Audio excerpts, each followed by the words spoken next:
Did a single question ever unravel a kingdom? On a late September evening in 2025, under the soft glow of studio lights, two women sat across a polished oak table, each a master of her own narrative, each poised to wrestle control from the other. The air was thick with the hum of expectation, a moment teetering on the edge of civility, ready to crack. The set was intimate, a small crescent of plush velvet chairs arranged like a confessional. No audience tonight, just the faint rustle of crew members in the shadows, the occasional click of a camera shutter, and the persistent hum of overhead lights. 3 cameras stood sentinel, one wide, framing the scene like a painting, one mid-shot, locked on the guest's expressive hands, and a close-up, trained on the interviewer's steady gaze. Microphones, clipped discreetly to tailored collars, caught every breath, every pause. A chipped porcelain coffee mug sat on the table, its faint crack a quiet omen of fracture. Jennifer Hudson, the host, leaned forward, her smile warm but her eyes sharp, a seasoned navigator of high-stakes conversations. She'd interviewed icons, presidents, poets, pop stars, her voice a velvet glove over an iron grip. Tonight her pen tapped softly against her notepad, a metronome of intent. Across from her sat Meghan Markle, the Duchess of Sussex, her posture regal yet guarded, her navy silk dress catching the light like a shield. Meghan's smile was practiced, her fingers laced tightly in her lap, betraying a flicker of tension. The chipped mug gleamed between them, a silent witness. "Meghan, thank you for being here," Jennifer began, her tone honeyed, inviting. "It's been a whirlwind few years for you. How are you finding balance these days?" Meghan's laugh was light, almost musical, but her eyes flicked to the overhead lights, as if measuring their heat. "Balance is a funny word, Jennifer. It suggests you can hold everything at once without dropping something. I'm learning to choose what to carry." The camera tightened on Meghan's hands, her knuckles widening for a split second before relaxing. Jennifer nodded, her pen pausing mid-tap, as if savoring the subtext. "Choosing what to carry," she echoed. "That's a powerful image. Let's start there. What's been the heaviest thing to hold on to?" The question hung like a soft fog. Meghan tilted her head, her smile unwavering but her gaze sharpening. "Oh, I think it's the stories people tell about you," she said, her voice smooth but edged. "The ones you don't get to write yourself." Jennifer's lips curved, a flicker of respect crossing her face. She jotted a note, the scratch of her pen loud in the quiet studio. "Stories," she wrote, underlining it twice. The wide camera pulled back, catching a producer in the control room leaning forward, her silhouette barely visible through the glass. They eased into safer waters, Meghan's philanthropy, her children's milestones, the quiet joys of Montecito. Jennifer's questions were gentle, probing without piercing, yet each one landed with precision, like a fencer testing an opponent's guard. "You've built this incredible platform," Jennifer said, her tone still warm. "The Archwell Foundation, your media projects. How do you decide what deserves your voice?" Meghan's fingers brushed the edge of the chipped mug, a fleeting touch. "I speak for what matters," she said, her voice steady but her eyes narrowing slightly. "For people who don't have a microphone. That's the work." A crew member adjusted a light, its faint squeak slicing through the moment. Jennifer leaned back, her smile softening but her gaze unwavering. "And yet some say your voice, your platform, comes with a cost. That it's a privilege not everyone can afford. How do you respond to that?" The air shifted, a subtle tightening. Meghan's posture stiffened, her shoulders squaring like a soldier's. "Privilege is a loaded word," she said, her tone cool but deliberate. "It's a lens people use to dismiss pain they don't understand. I've never denied my platform, Jennifer, but I've earned my scars." The midshot camera caught the faint twitch of her jaw, a microbeat of vulnerability before her mask slid back into place. Jennifer's pen resumed its tapping, slower now, deliberate. "Scars," she wrote, circling the word. The control room stirred, a muffled whisper, barely audible. "She's dodging." Jennifer pivoted, her voice still measured but carrying a new weight. "Let's talk about those scars. You've spoken about your struggles, mental health, public scrutiny, the palace. Some admire your candor, others call it a calculated narrative. Where's the line between vulnerability and strategy? Meghan's laugh was sharper now, a blade wrapped in silk. You're asking if I'm performing my pain? Jennifer, visibility isn't a choice for me, it's a theft. Every moment I'm seen, someone's rewriting my story. Her fingers tightened around her own wrist, a gesture so brief it might have been missed without the close-up camera. The chipped mug gleamed under the lights, its cracks seeming to widen in the silence. Jennifer tilted her head, her expression empathetic but her eyes glinting with purpose. Visibility as theft, she said softly. That's striking. But doesn't wielding that visibility, choosing when and how to speak, give you control? Or is control an illusion? Meghan's smile faltered, just for a heartbeat, her lips parting as if to speak but catching on an unspoken thought. Control?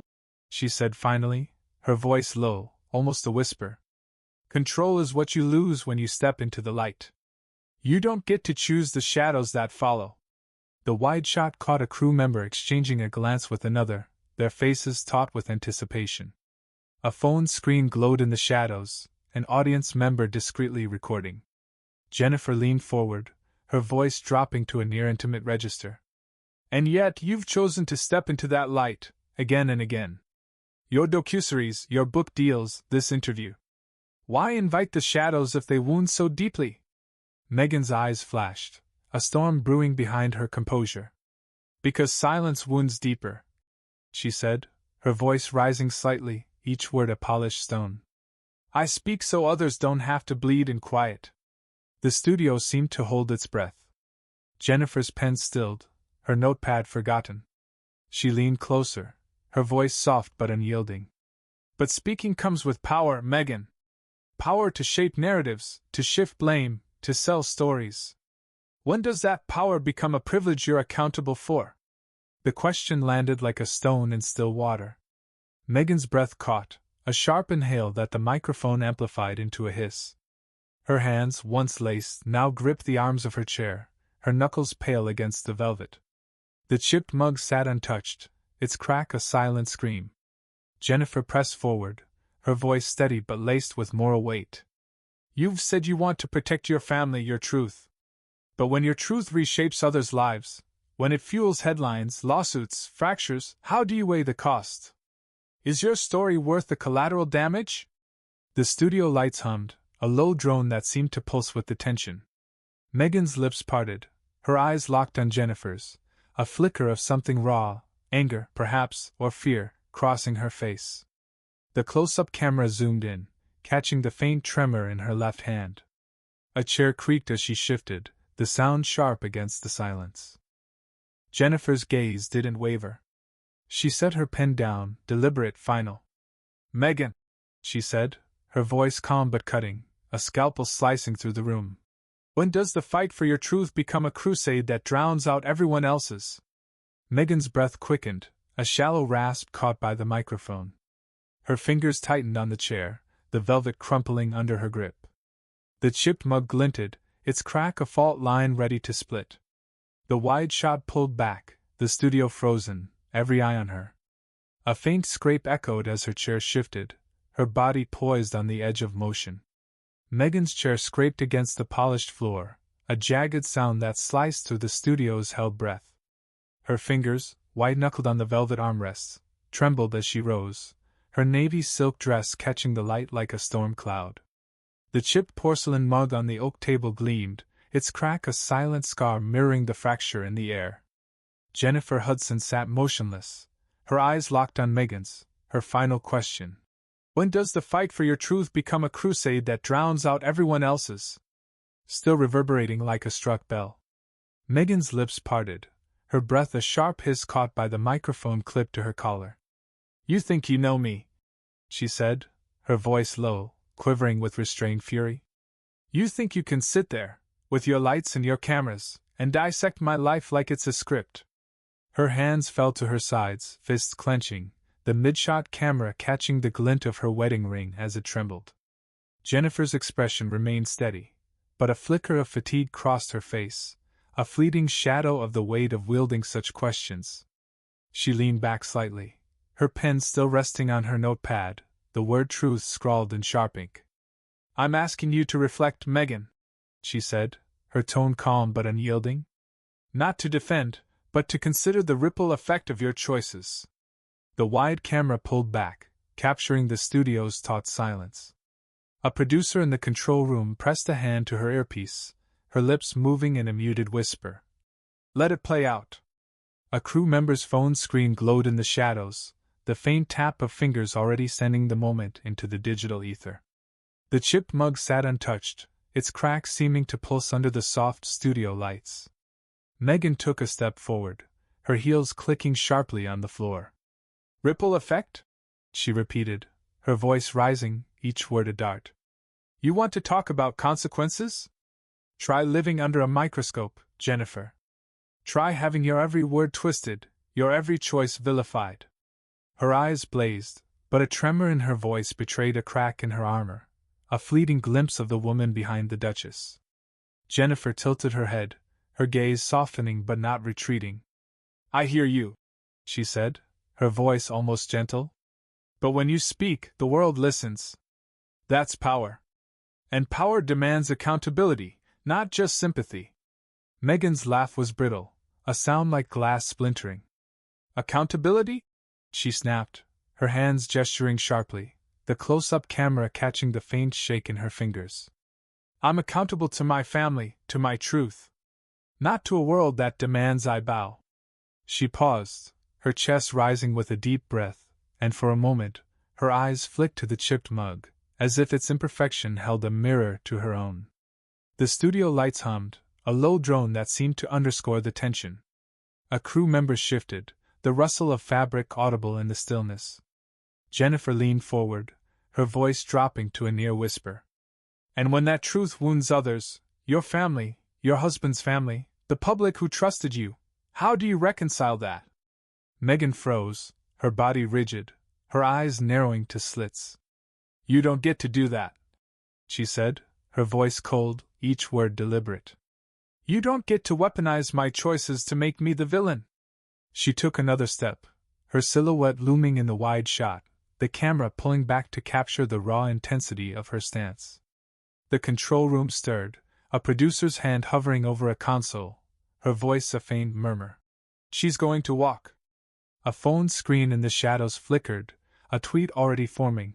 "Meghan Markle just shut down Jennifer Hudson. This is wild." Jennifer's pen tapped once, a sharp punctuation. "I'm not making you a villain, Meghan," she said, her tone steady but laced with moral weight. "I'm asking you to see the cost of your narrative. Not just for you, but for everyone it touches."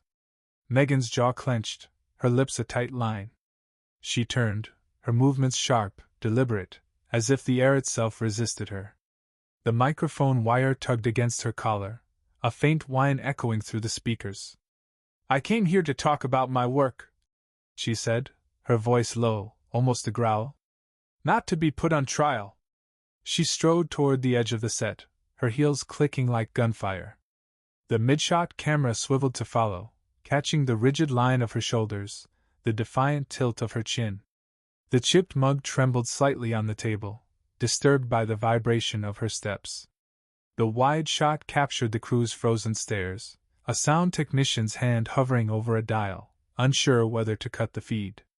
Jennifer stood, her chair creaking softly, her voice calling after Meghan with measured calm.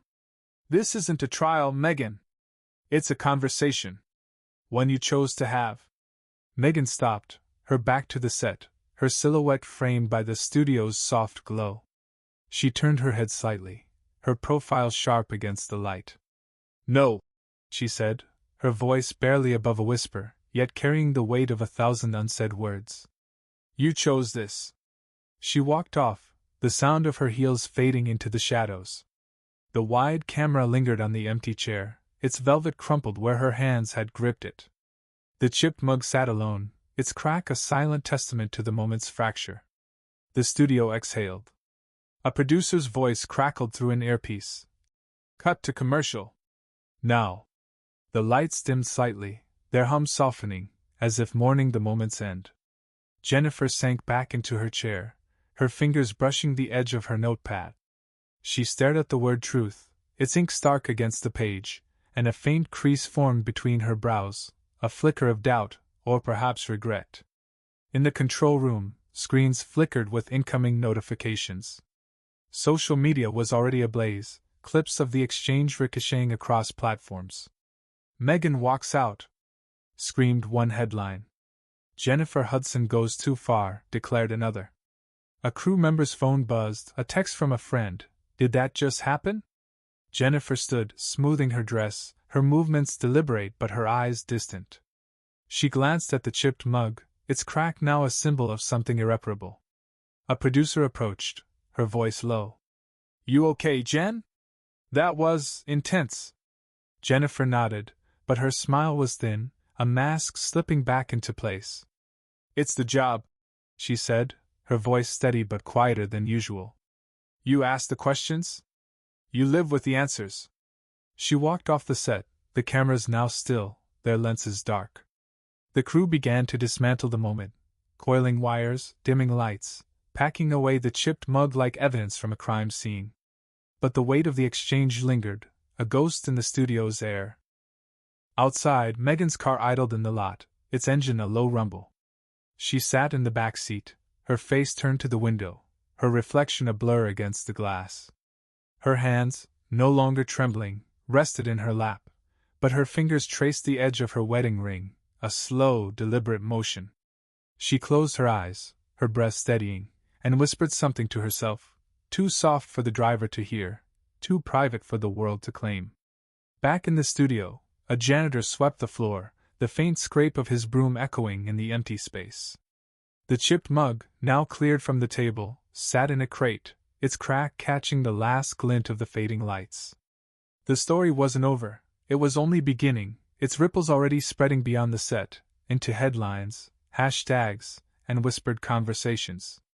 Jennifer sat in her dressing room, her phone buzzing with notifications she didn't read. She stared at her reflection in the mirror, her pen still in her hand, its tip hovering over a blank page. The question she'd asked Meghan echoed in her mind, not as a triumph, but as a weight. When does the fight for your truth become a crusade that drowns out everyone else's? She set the pen down, its faint clink against the table a final note. The truth, she realized, wasn't just Meghan's to carry. It was hers now, too.